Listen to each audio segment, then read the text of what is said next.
8. តួនាទីរបស់ប៊ូតុងនៅក្នុងមេនុយ Data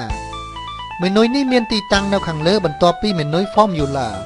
វាមានតួនាទីសម្រាប់បង្ហាញឈ្មោះប៊ូតុងផ្សេងទៀតនៅពេលដែលអ្នកចុចនៅលើវា From Access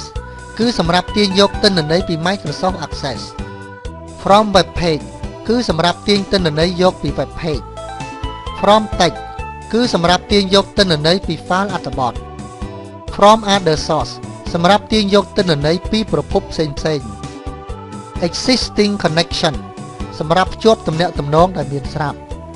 Refresh All សម្រាប់អាប់ដេតទិន្នន័យដែលបានមកពីប្រភពផ្សេងៗ Connection សម្រាប់បង្ហាញទិន្នន័យទាំងអស់ដែលបានភ្ជាប់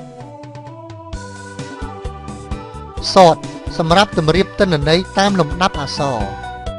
Filter សម្រាប់បញ្ចូលក្បាលព្រួញដើម្បីស្រង់យកទិន្នន័យ Text to Column សម្រាប់ផ្ដាច់ពាក្យឲ្យទៅជា column Remove Duplicate គឺសម្រាប់លុបចោលទិន្នន័យដែលស្ទួនគ្នា Data Validation សម្រាប់បញ្ជៀសទិន្នន័យមិនបានការដែលមានក្នុង cell Consolidate សម្រាប់បញ្ចូលតម្លៃច្រើនជួរឲ្យคล้ายជាជួរថ្មីមួយ What if Analysis សម្រាប់ដាក់ការវិភាគផ្សេងៗ Group សម្រាប់ចង cell ច្រើនជាក្រុមហើយអាចលាក់ឬពន្លាបាន